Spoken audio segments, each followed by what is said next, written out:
What a difference a few days could make. He felt like a different person, a strange hybrid of the man he had once been, the slave he'd become, and the pitiful wretch he still had to fight off. He remembered standing on the edge of the chasm, looking down. That darkness still terrified him.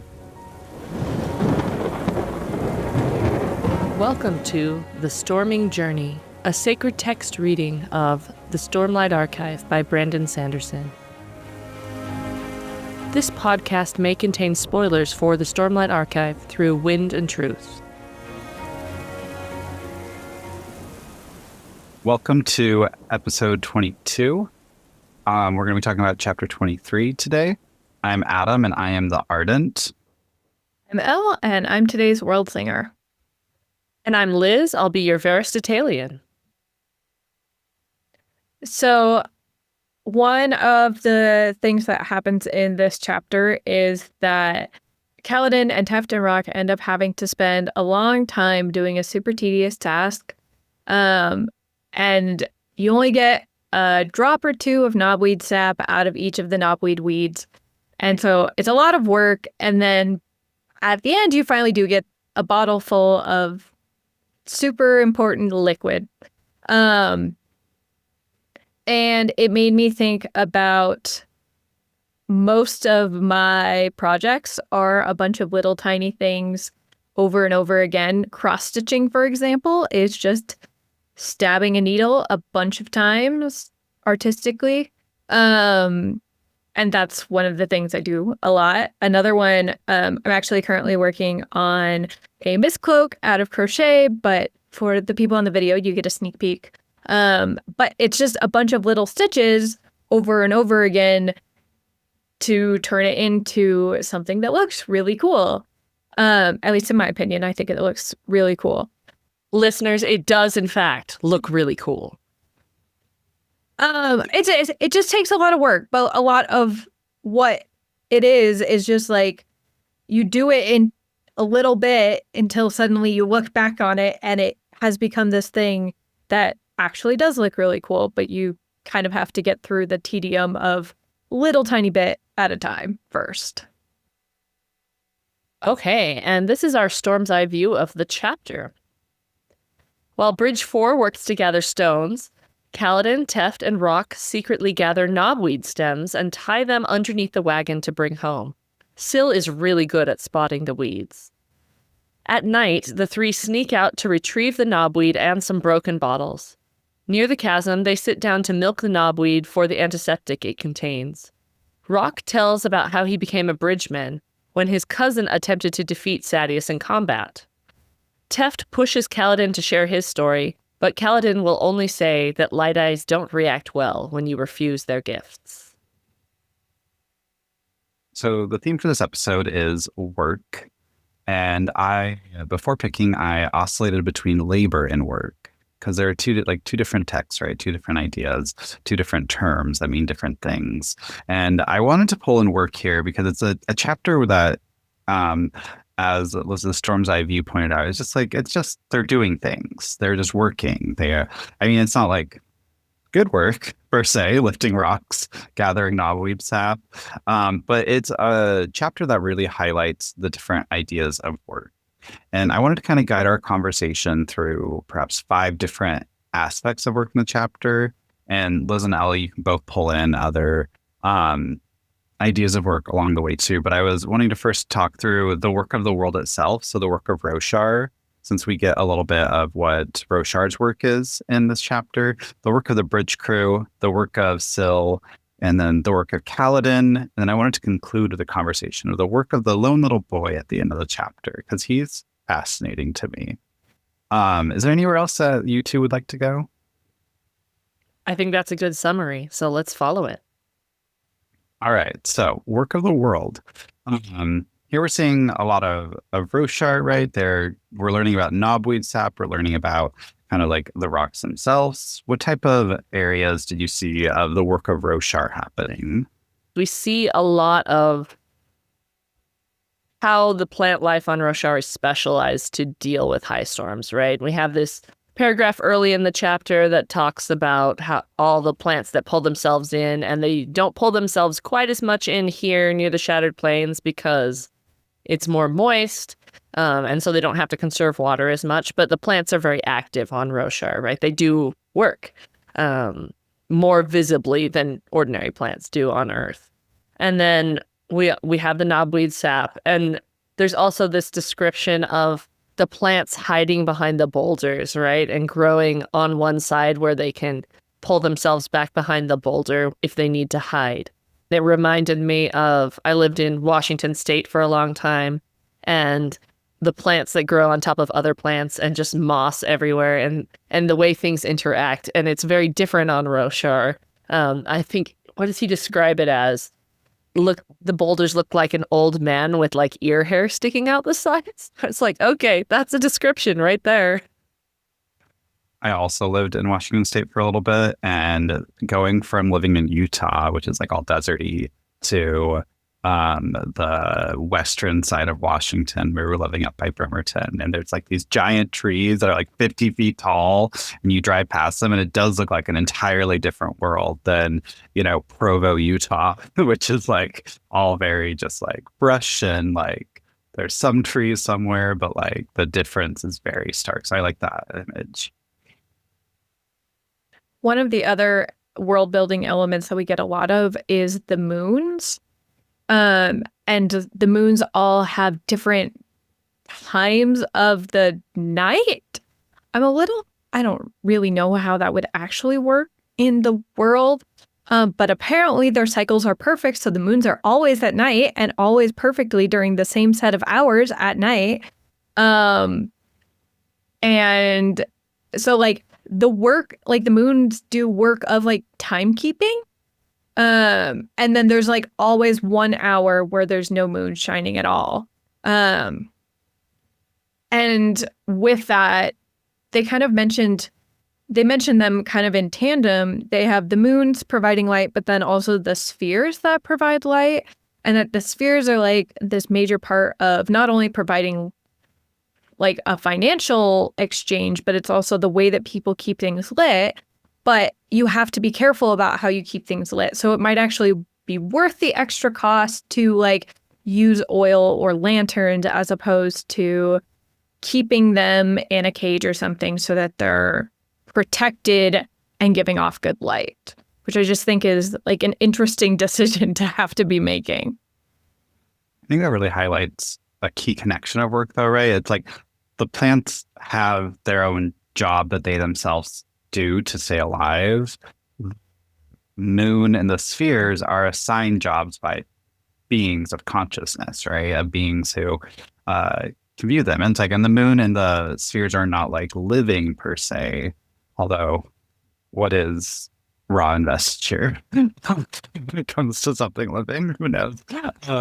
We'll leave that to the Coppermind arcanists. But I think that's an interesting idea of work, because like where we're looking at the plants, they're doing the work themselves to live and survive. They're doing what they need to. They're getting up, they're getting their cereal, they're going about their day. But then the moons and the spheres are given work and assigned work, right? So in meaning making, we've made time reflective to the moons. We've made the spheres not only for light, because that's what they naturally do, but also for money. And so it's like two different ways that work is created: work to survive and work that is like man-made in some ways, which I think is an interesting dichotomy.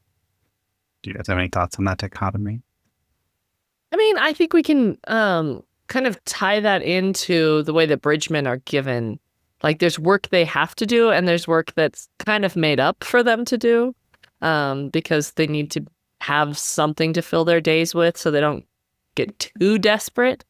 And I was noticing in this chapter, and maybe this is skipping to one of your other parts of work, but there's a little bit of a discussion of what motivates people to work, right? The bridgeman, Kaladin wishes he could lie to the bridgeman, right? And just say that, oh, Gaz is making us do this work.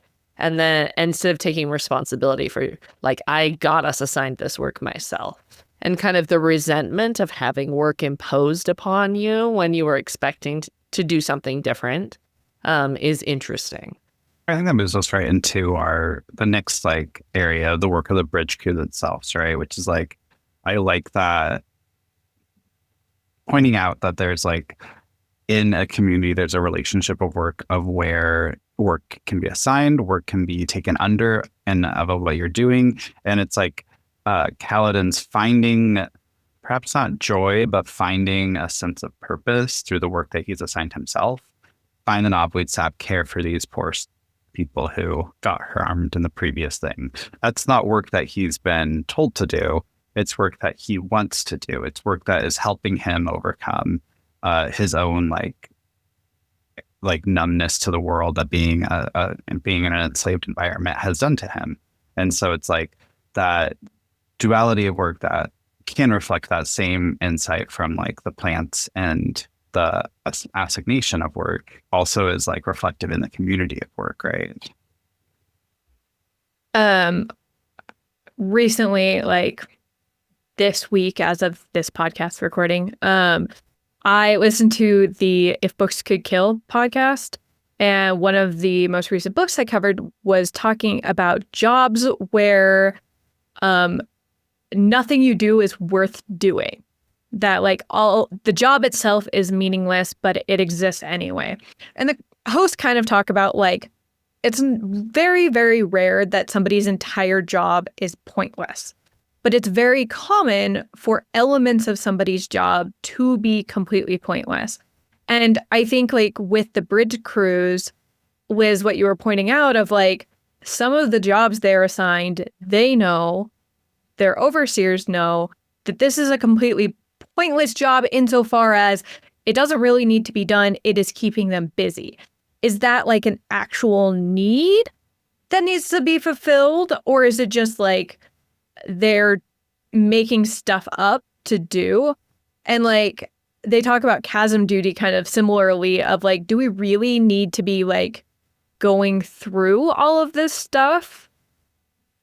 I don't know, but like it's something they're being assigned because they have to have tasks.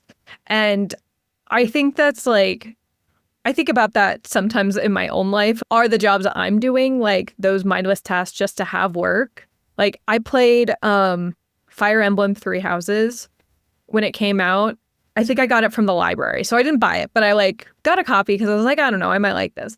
And the game is like, you are running around a magic school-ish, and you have days and you have to get a bunch of tasks done.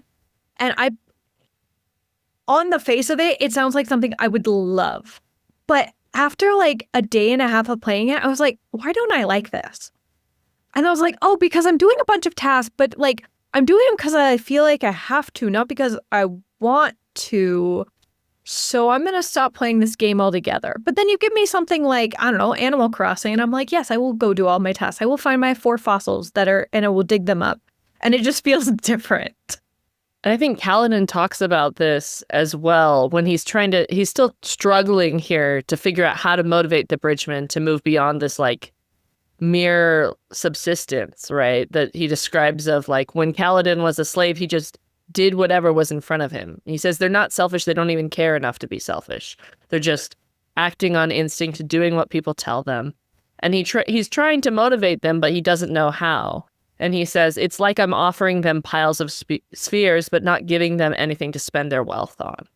So he's trying to motivate them by like the pure, like, this is the right thing to do. And often that's not enough to motivate us. And then later in the chapter, he stumbles upon this idea from Rock of what we need. The actual thing that will get us working is having some kind of human connection and sociality and laughter.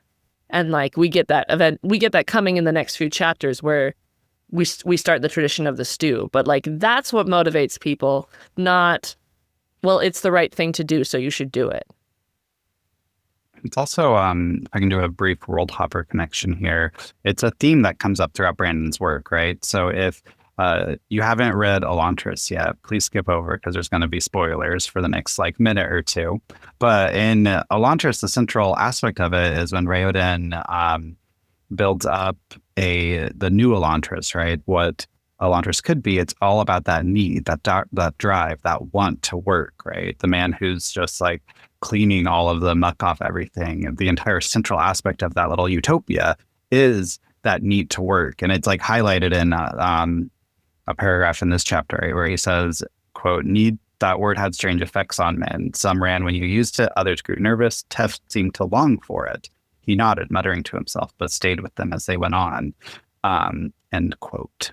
But it's something that comes up again and again, and how Sanderson works with and engages with this idea of like, you need purpose, you need drive. It's the journey before destination, which you can now move forward from Elantris. But I just like want to highlight how like it comes back in almost all of his books, where his characters need a purpose. They need to be driven by something in order to overcome whatever thing that he's put them into. And it's like the central aspect of, I would say almost all of his works, even though like some it's more like hidden, but in Elantris it's very clear. And then in this text, and how Bridge 4 deals with the problem, which I would probably frame as a very like Mormon approach to overcoming bad things in your life, right? Is you got to have that drive, you got to have that purpose, you got to have that will to do it. Which is like, it's also like a common human thing, but it's not something that I think has that same like theological edge that the Mormon background that he's coming from adds to it, that weight right behind it. Cause it's such a weighty thing that doesn't happen on like a lot of non-Mormon science fiction or non-Mormon fantasy per se, where it's like so stark that this want and this need behind the work has to happen. I think about that in the context of like one of the purposes of us in Mormonism, of us having like mortal bodies and a mortal experience, is having agency and the ability to choose. And part of the reason you have the ability to choose is to like demonstrate that you will choose of your own accord to do good things. And so like, if you are choosing of your own accord to do things to get out of the situation that you're in, then that's like, that is you making the correct choices to act on the gift of agency that you have, the opportunity you have to actually choose to be out of your situation to whatever degree. I think it's also beyond just like having the internal motivation to work. We do come back to this like relational aspect of work as well, that like this conversation that Teft and Rock have at the end of the chapter about how Rock is a servant to his relative, and Teft thinks that's ridiculous because his relatives have issues.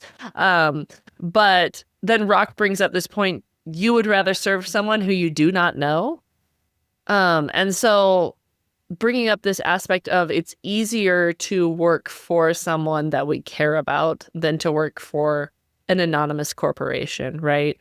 And that's kind of what drives work within the Mormon ward or community, right? That we all know each other. And so we're willing to prepare a lesson every week. We're willing to take on a leadership calling that's going to take you an additional 10 hours outside of your normal job and taking care of your family and all these other things you're doing. You're willing to do that because you know people and care about them. I think in Mormonism, one of the funnest things is like you have your local ward, but then you do have the corporate oligarchy above all of that. And it's like, it's hard to give yourself up for that corporate oligarchy. You know, this is one of the reasons why a lot of people have difficulty sometimes leaving Mormonism, right? Is because the community is so tight in their congregation or in their local community. But when the leadership in the church, to use the more kinder way of framing it, when they do something or when they do something that's like, say something that's against like the person's ideal, it's that split of like, it's the giant church doing something versus my local church. But I've worked with these people. I've been with them. I've built relationships. And because of that, maybe I can stay. Maybe I can still be here. Maybe I can find some way to be a little bit more charitable in my heart to them. I've been studying recently a lot of the like gay Mormon biographies or memoirs, right? And a lot of them always say like, I had to forgive the church leadership for what they did, but my local congregation was very supportive of me, and that's what helped me like stay. And it's like that. I like this idea of like, in order to have really good work, you have to have a relation with other people. And if you don't have that relation, you can't have good work, or you can't do good work, or you can't have like joy in the work as well. It just becomes work. It just becomes signing in, and it becomes to use the Marxian term, right? It's estranged work. You are estranged from the work. You are brought away from it in many ways, which I think is like a really interesting thing coming out of this chapter. Just to like, I don't know if this is going to turn into a all praise Sanderson, but like watching the corporate culture of Dragonsteel from the outside is really interesting. One of my favorite panels to go to every year at Dragonsteel is when they have the fan holders meeting and talk about how the company works internally. And they talk about like the different silly holidays they do. And like, I think Brandon himself understands this principle that like the work gets done better if we all care about each other and we have relationality with each other rather than if we treat it as a strictly professional relationship. And some articles have condemned, this hiring of family thing, but I think that is kind of part of what makes the organization work as well as it does, which blesses all of us fans. I think to maybe like go a little bit the opposite direction, one of the things that I pulled out was when Kaladin and Teft and Rock are like doing their knobweed sap, they're like, we just need to act like we're doing a work task we've been assigned, and then they become invisible to everybody else. And it reminded me of the fact that like the enslaved singers like are present. We're not seeing them, especially now because Shallan's not interacting and they don't use singers near the bridge crews until Verlaine shows up. But like they are there. Like Dalinar is not acknowledging that they exist at all. Adolin is not acknowledging they exist at all in any of their viewpoint chapters. Maybe during the feast section, but like it is a background feature. It's not something they notice or care about. And like when the singers are awakened after the Everstorm, one of the first things they talk about when they're talking to humans is like, I didn't have a relational, like I couldn't have that connection with my family because like I had a wife, I had a daughter, and I was taken away from them because they wouldn't let me communicate that. And I think that it's really important to recognize like the invisible work that is happening. Like, I don't know if our garbage truck didn't pick up our garbage truck every week. Like that is something that like happens, but like also is really easy to ignore, except for at 6 a.m. when your truck goes by your window. But or like sewer maintenance is another thing that I'm like, I am so glad I do not have to like regularly be thinking about that. But at the same time, ignoring it and not thinking about it means that I might not choose to support like policies that could help make that job easier because I'm just not aware of it. There was a big awakening moment in like the feminist movement where in order to highlight like the difference of how like second wave feminism was about upper class white women pushing forward ideas, and they were going out trying to fight for like the liberation of all women while they hired like Black and brown nannies to take care of their children at home or to be the maid in their house, right? And so it's like I think Bell Hooks is someone who pointed this out really poignantly in Feminism is for Everybody, where it's like you'll go out and go do different things, trying to liberate all women from the oppression of the system while replicating the system itself, right? While making other people work as you're trying to help everyone not be able to work or be able to, move beyond this system of like a capitalist work or a work that where your work itself is estranged from that. And it's like that, highlighting that where we don't see the enslaved singers or we don't see the people who are, making these camps all work together is like, you get it in the narrative sense where it's like, you can't mention that every other paragraph or else it become a little too like there. But at the same time, it's like such a good insight to this because of how like work itself shapes the life on Roshar. You have to be working from the day you are born if you're living in a world that is forever in climate catastrophe. Not like the world we're living in at all. We also don't go to that, but like, it's still like you still forget about the small little things, those small little parts of work. So also, so we've talked about like working of the world. We've talked about working of the bridge crew itself. So I wanted to move to a discussion of Syl's small work that she does, right? Whenever she's like, I went to go get the bottle, but I couldn't lift it because it was too heavy. And I wanted to think about Syl's work in relation to all the others, right? Because like Syl doesn't need to do anything to be a spren, to like exist in some way, or at least that we know of, right, at this moment in the book. And so I'm curious what y'all think of Syl's idea of work when reading through the chapter and thinking about Syl in relation to work. I think Syl's work is definitely on the more voluntary side. She's doing things because she wants to, and because she feels like it will help somebody else, or because she thinks it's funny. Like in Rhythm of War, she talks about dragging a rat into somebody's boot. Like, that's work, but like it's work because she thought it would be hilarious. And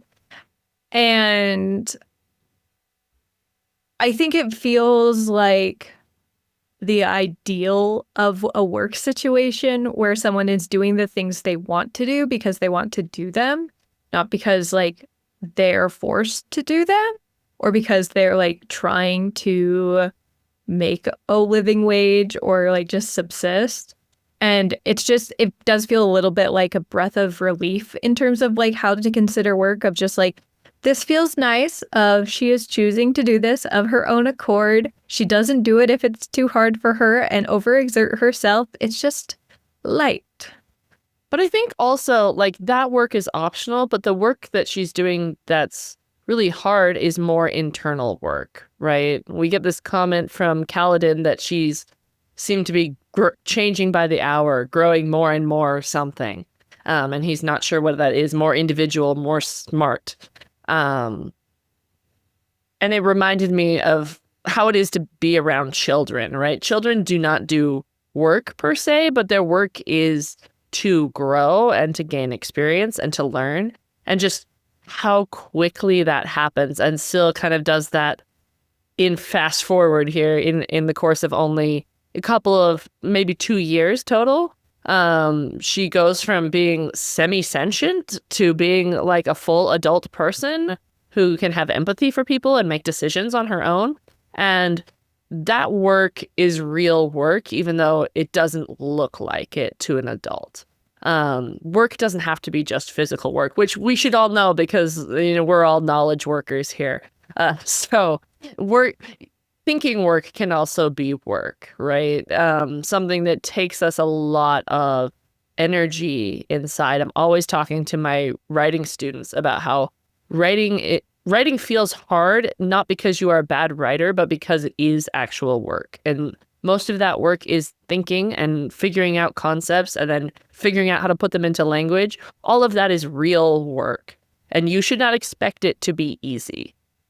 I think the highlight that's coming across in our conversation that I really love is we're not collapsing work back into the capitalist view of work, like doing something in response for something. And I really love that our conception of work that we're creating here, that we're theorizing together about, is like a work that's more expansive than just like a doing of something, right? Because like growing is still a doing of something, but it's also just something that happens as you develop, as you become something, right? And that itself can be a form of work, but it's not like we're not doing the reading of work where it's like capitalist oriented or Marxian in many ways, to return to good old Daddy Marx. But like, I like this like broader conception of work and thinking about it in a broader way, because I think sometimes we forget that like other things are work, even if we're not getting paid for them, like the unpaid labor or the visible labor. But also it's like putting away the dishes is still work in some ways, even if you're not rewarded with cash money, the estrangement of your labor for that, right? Or even this like this growth idea, or the work that Syl is doing, not only as like herself, but as a listening moment for Cal and as a guider, right? That's not like work per se, but it's some form of work where she's like asking Cal about honesty when it comes to, him telling about Gaz, which we mentioned earlier in the podcast, or her thinking through Rox's approach to worshiping her, right? And seeing her as a god in some ways, which here I found it so interesting just to note that she doesn't like being called a little mini god in this chapter, even though later on we get the wonderful notation of like, I am a god. Yeah, take that, Kaladin. I am one. But like here, like when she is being worshipped, she's kind of demure about it, right? She's kind of quiet about it. And so I love this like broader conception of work that we're creating and thinking about here. All right. So from Syl, we're going to move on to Kaladin. So Kaladin, the leader in this part of the chapter, always the leader, our main viewpoint. He's the one who's pushing them all into work. But I'd love to focus around that and also thinking about the work that Kaladin did because it's very heightened in this chapter where he's discovered a little bit what helped him walk away from the cliff, right? What helped him deal a little bit with the mental processes that were going through his head, and he's doing all that work for us. So I'd love to think a little bit around there, along with Kaladin's own like physical and leadership work as well. So what were your thoughts about Kaladin's idea of work, or Kaladin's approach to work, or Kaladin's work itself in the chapter? I think Kaladin's work is very similar to Syl's work in that way, because he's doing the work of making meaning, right? He's trying to find some reason to continue on. And we also see that when he's redefining what it means to be a bridge leader, right? Teft argues with him, that's not what being a bridge leader means. And Kaladin says, it means whatever we decide. And there's so many times when this role of leadership is so ambiguous, and it is what you make of it. And Kaladin has decided he's going to make of it taking care of people, right? That's the goal that he's set for himself as a leader, is that he will protect and that he will care for the people underneath him. And it takes a lot of work to figure out how you're going to approach leadership, I think. It's not something that's given to you on a plate that's very clearly defined, like moving rocks. Like you can tell when you're making progress and when you've done it correctly. And this goal of being a leader is not as easy to define. Well, it's also work that like Kaladin doesn't really do in the moment. It's work that he's done beforehand. And it makes me think about like all those like quick leadership lessons, or like learn how to be a leader in 12 different steps or 12 different weeks, right? And it's like that can help you get some principles down. But like Kaladin is a good leader here because of how he was raised and what he did with his life itself. And so it's like that idea of the work that he's putting in now is built on the past, I think is really prescient. I think some of the work that he is not doing is like examining his feelings / like experiences with what happened with Amaram and his former bridge crew, or not bridge crew, his former squad. And he does not want to interrogate those feelings or interrogate that bias against Light Eyes of like, all of them are scum. They always break their promises. They're never honorable. And I think to some extent, it ties back to when Kaladin is saying the bridge crew isn't selfish. Like the men in the bridge crew aren't selfish because they just like, they can't be selfish in their situation, like by inherent, like the situation that they're in, they're just trying to survive. So selfishness can't really exist in that environment. And it feels like Kaladin, because he is still under Light Eye oppression, like he can't really be in the place to do that work because it's constantly being reified under the system that he's in.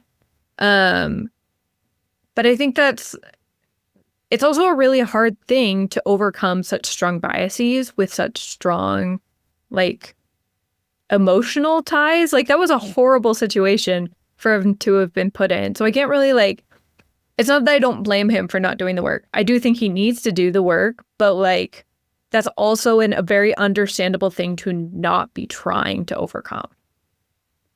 Are you saying that Kaladin needs a Kaladin or a therapist in this moment? I think that is what you're saying. But That's the joking part of it. But I think like there's a really cool thing coming from that where it's like some work you cannot do alone, right? Kaladin can't do that work alone. That's why like Still's kind of doing that work with him and it acts in that like job or that role to kind of help him work through those feelings. And then it takes like him losing her to like work through those, right? For his character growth throughout the rest of the books. But it's like, I don't think Kaladin could do that work alone, right? Of coming to that moment in yourself and thinking through your biases and having that moment with yourself. Like there's something about that type of work that requires something that helps you get out of yourself, right? That requires someone else to be there. And Kaladin doesn't quite have that yet. And I think that's a really, really smart insight there where it's like, you need something from out of you in order to change that work that's not happening. And Teft tries to like prod at that and try to like encourage him to like interrogate that like uncomfortable feeling. And like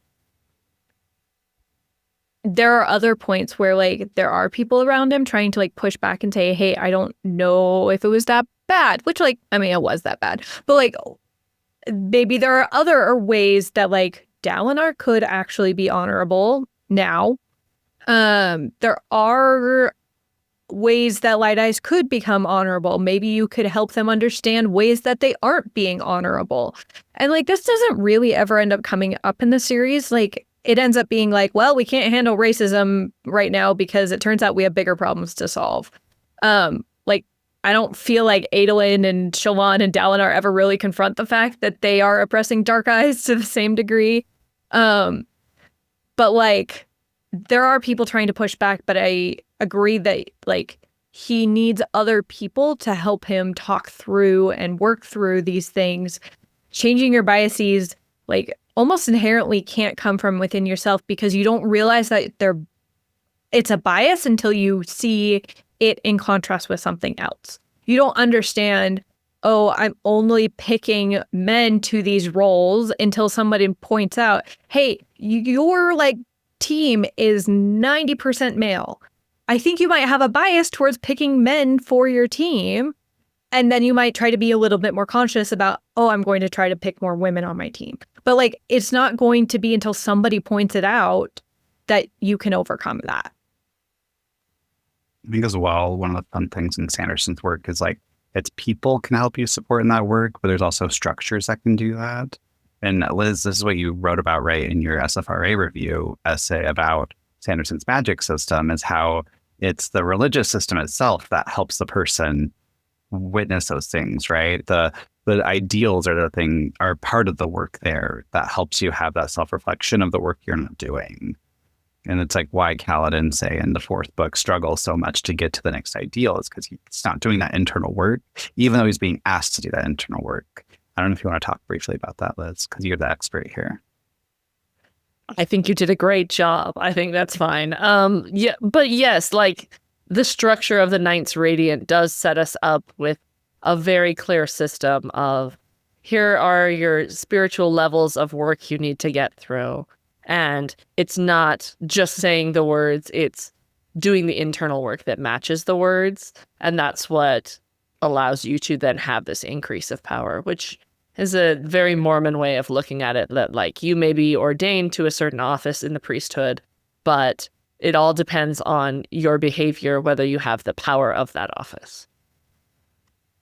It also kind of reflects a lot, just like momentary outside of Sanderson moment here, but like kind of like the return to religion that a lot of people are doing, to like forming churches of those who don't believe in God, to form that community, but to also form those structures that help you change who you are, or the people who are going to like improvement, I don't know, like what you would call them, like improvement groups, or going to groups that help them improve as a human being, right? Because they need something from outside to work on the things that they can't themselves work on alone in their little study, right? And it's one of the like, for me, a really good argument for religion is something outside of you that helps you work on what's inside of you, which I think is lost in a lot of our systems and our structures nowadays. Like I'm personally thinking here about like the university, how like that system isn't built anymore around improving undergrads to be better people. it's built around getting an undergrad a piece of paper to get a job, unfortunately. Well, it's improvement within a community, because like you can go to therapy, which like is a tiny community, but like you can only do so much with a single person helping you have whatever insights. But with like a community group, to whatever degree that may be, you have to be okay with being annoyed by other people.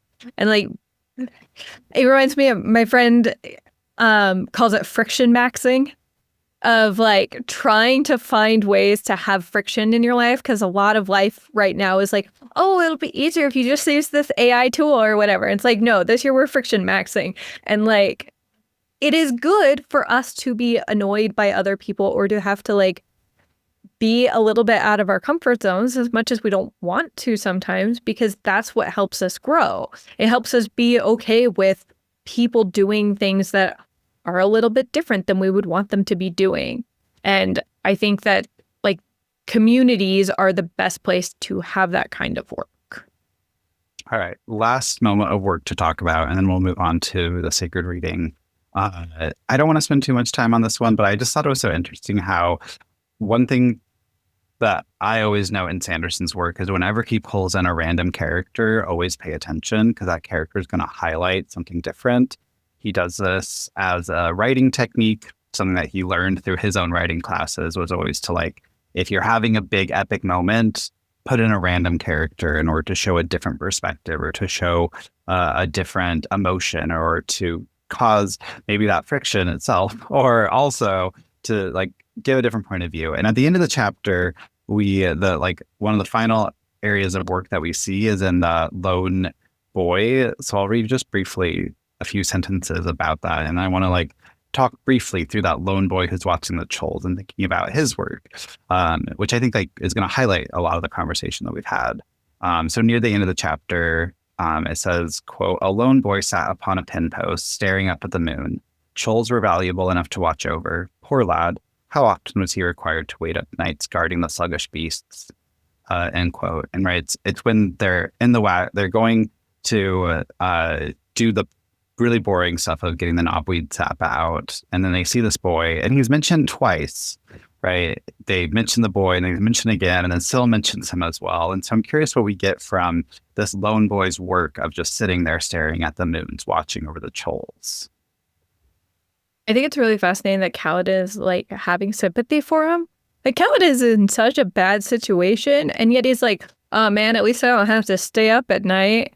Like, he's thinking like, at least I don't have to do this other onerous thing. He's not even considering, like, he's not even comparing his own like tasks in that first instance.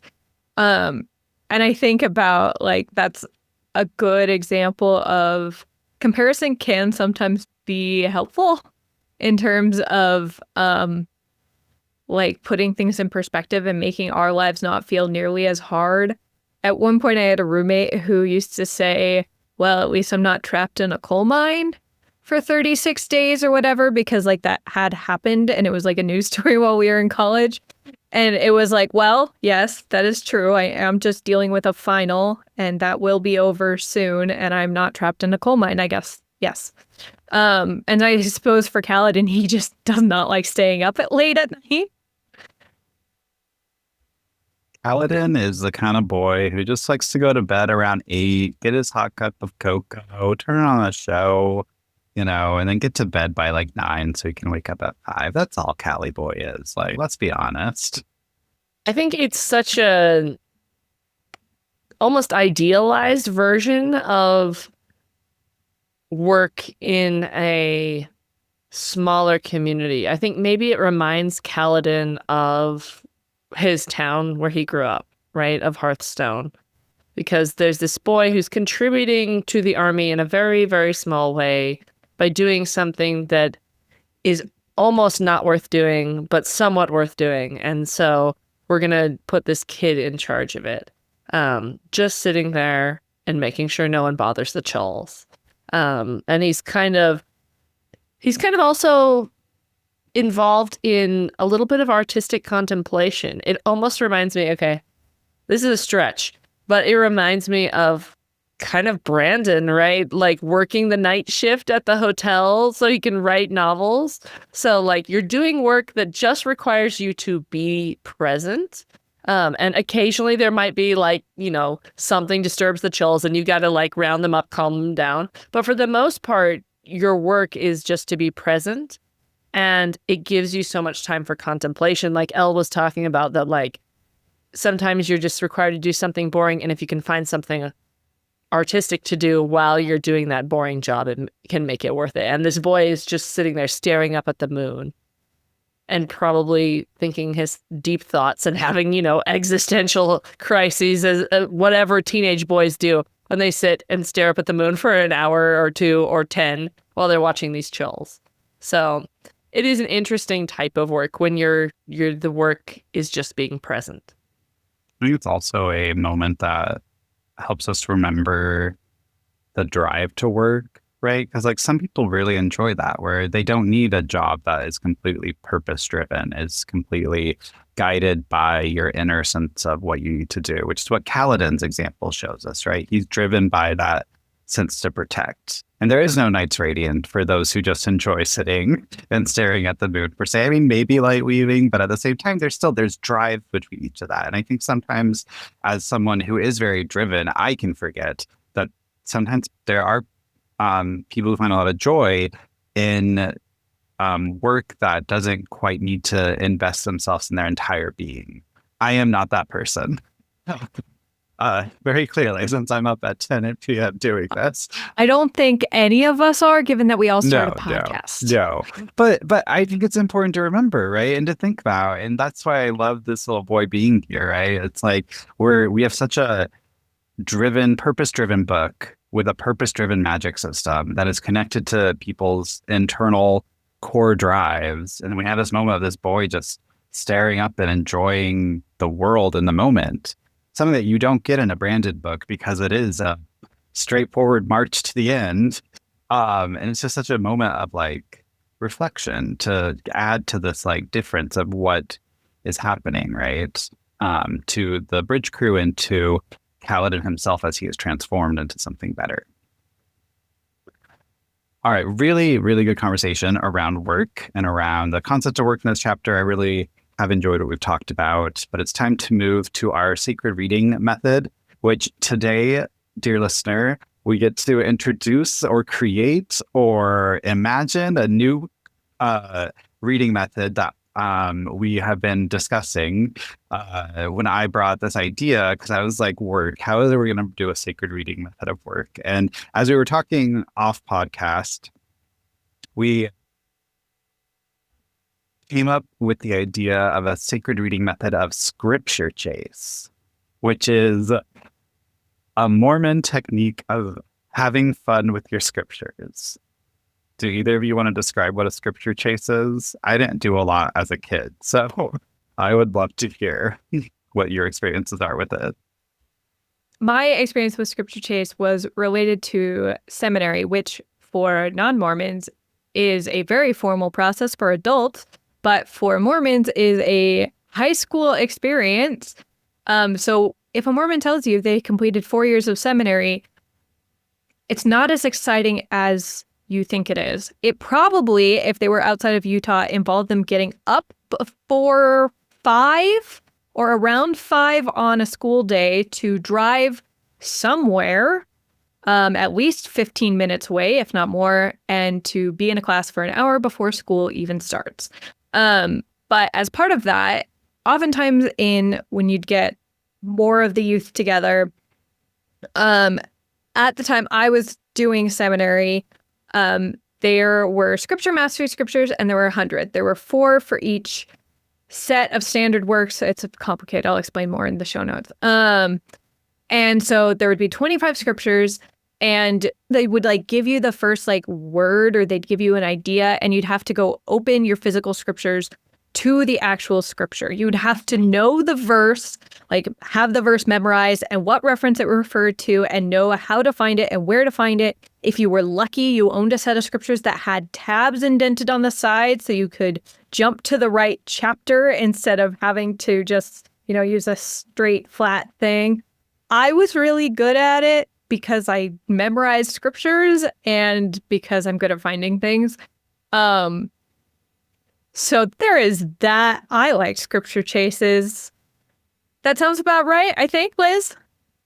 Yeah, and I think besides that experience of like seeing who could be the first to flip their scriptures to it, there's also this idea of creating like a chain of scriptures where you would write next to one of them a reference for another scripture that was about the same thing. And then next to that one, you would write another verse, and then it would go around in a circle until the last one referred to the first one. So you could kind of chain your way through these scriptures that all had to do with the same topic.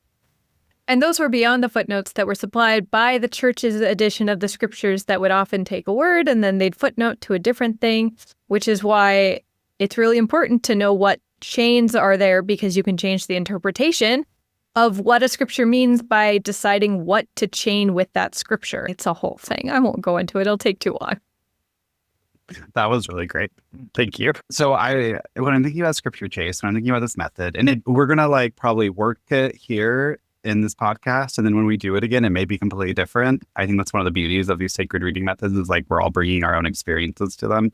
But for this one, what I wanted to do was I wanted to do a scripture chase outside this chapter, finding a different sentence in a different book in the Stormlight archive with the word work in it, and bring that sentence back and let us think about it in relation to the chapter. So we all have ebook versions of it, correct? Is it just Way of Kings? Because I think I might only have Way of Kings. So Elle, you're gonna get Way of Kings.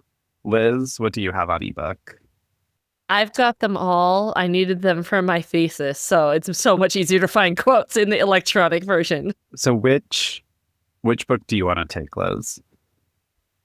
I love Oathbringer, so Okay. I can take Oathbringer. Liz is Oathbringer. I'm gonna take Rhythm of War. Since that's my favorite one. I'll try to go for the back half. Yeah, so you can't. The only thing is, it can't be in the chapter that we just read. Yeah, that's fine. So we're gonna do magic for the timing of this, so just search the word work, and then we'll come back together and we'll each share the one sentence or two sentences if you need an extra sentence. We don't have to describe the context. It's just pulling the sentence back in to then think about it in relation to this, what we've talked about today. All right, so we've all found our sections of work, our sentences that we're pulling in. What we're going to do is we're going to share them. We're going to share what book they came from, what chapter they're coming from. If you want to provide some context, that's okay too. But I really want to just think about like how the word work is working in the sentences that we've gathered and how it relates to what we've talked about today. So I want us all to, should we first read them in order to see what the chain that we're creating is, and then we can talk about it? So mine, we're going to go backwards in time. So it'll be me and then Liz and then Elle. So mine's from Rhythm of War. It's at chapter 2, Severed Chords. And it's in the pre-chapter writing, which is Navani Kolen's lecture on fabrial mechanics. So it says, if you have done your work correctly, the Sprin will become fascinated by its soon-to-be prison. All right, Liz? Okay, and mine is from Oathbringer, chapter 36, and it's a Dalinar flashback. And it takes place just after, just at the beginning of the chapter. Dalinar is working to get a fire started in their fireplace, and like it's not working really great. And this is the quote. "We are going to need to see that replaced," Evie said from the sofa where she was doing needlework. It turns out that mine is actually from Words of Radiance, because I have an excerpt of Words of Radiance in my ebook for Way of Kings. So it's from chapter 1 of Words of Radiance, and Shallan and Yasna are on the ship out of Kharbran. And Yasna says, or Shallan starts and says, "I had trouble concentrating." "So you came up on deck," Yasna said, "to sketch pictures of young men working without their shirts on. You expected this to help your concentration?" That would not help my concentration. Yes, always speaking the truth. He is a goddess. So we have work. For mine, it's the work of like trapping a spren. For Liz, it's the needlework. And for Elle, it's the distraction of work by working men. So what do we think is coming from this chain? Or what do we see and find in our little chain in relation to what we've talked about? One thing that I see here that we didn't talk about in our main discussion is the gendered nature of work, right? So we've got Evie who's sitting here doing her needlework while Dalinar is trying to do some very physical labor, starting a fire and like trying to push the lever to get the flue to open up so the smoke won't be billowing into the room. So, and then that relates to L's, right? That like can be sexual tension that distracts us from like focused work, which is interesting if we go to like the singers and think about how work form and mate form are very distinguished for them. And they see that as very odd that humans have this problem all the time. Well, like the gendered aspect of work too, of Shallan's like doing this like technical work, whereas like the young men are doing the like, they're doing the boat work, and like the boat is full of only young men. There's not young women who are also doing that boat work. And then like Navani, again, like that's a scholarly thing. And even the Ardents who are also doing the research are ungendered, or like they're a third gender of some sort. Like they're supposed to be separate in terms of like their approach to gender roles. Well, also in just like in the bridges themselves, we never see women going to run the bridges, which I think would make it a little bit more complicated, right? And I think part of that could be, right, the outside gender mechanics that Brandon's working with. But I think the even more generative reading here is the internal gender dynamics, because Roshart's such a gendered world that I think when you talk about work, you can't ignore gender.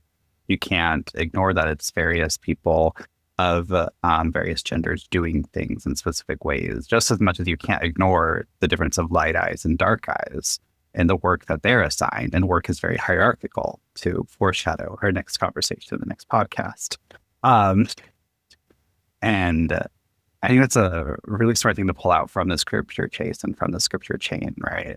That idea of like, when we find work, we should ask, how does it relate to, maybe not always gender, but how does it relate to the current systems that you're living within? How does it relate to the current ideas? Just as much as it's important, I think, from our conversation that we pulled out, to always ask, what is work and what is not work? What is not happening? What is the work to be done, as we were talking about with Kaladin? So like thinking through systems that shape the work, and then pulling from our conversation, also areas of work that we do not see, which I think are both fun highlights to have. Okay, so this podcast episode's going long because we wanted to introduce this new reading method. It's a short one, right? It's a short sacred reading method, but I think what it does here, and what can highlight from like our conversation here, right, is it kind of decenters what the text is itself and allows us to relook at it through a different way, relook at our questions through a different way, which then allow us to return to the text itself, which in doing that scripture chain, doing that scripture chase, right, you want to see connections between the broader thing. And so I think the scripture chase method is something that allows you to do that. And we could use other terms for it, I think. Like there are a lot of other ideas of like cross-referencing things or bringing things together. But I think the sense that I've always found, at least in Mormonism, is that the scriptures are so interconnected, and you want them to be interconnected, that you build those interconnections yourself, which I think is a really agential way of approaching it.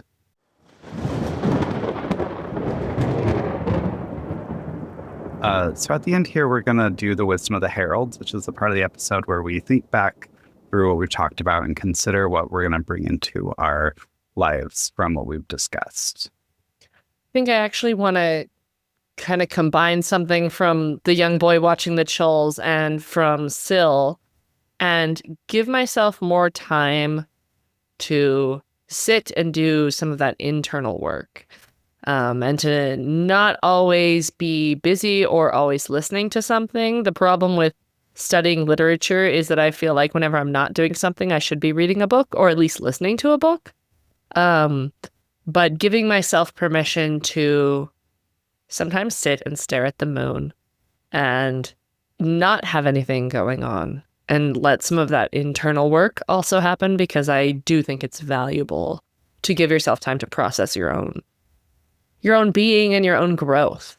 So that's something that I'm going to try to do for myself. I have, we're recording this during the Easter season. Mormons don't typically celebrate Lent. I do occasionally give up something for Lent, and this year I'm trying to give up having my phone in my house, plugging it into a wall when I'm at home and not carrying it with me. And it is giving me many more opportunities to just sit with quiet and not have anything to distract me.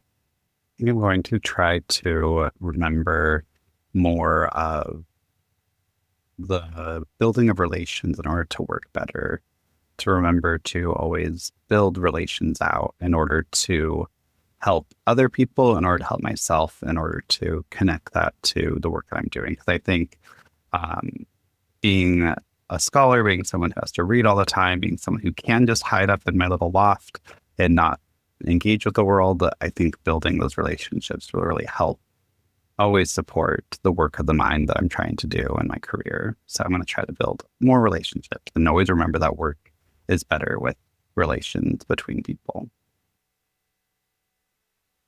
I'm at a transitional point in my career. About a month from the recording date of this, my internship is ending, and I'm in kind of the process of applying for a different job, but like I have no idea as of right now whether or not I'm going to get that job, or if I want that job, or if it'll be a good fit for me.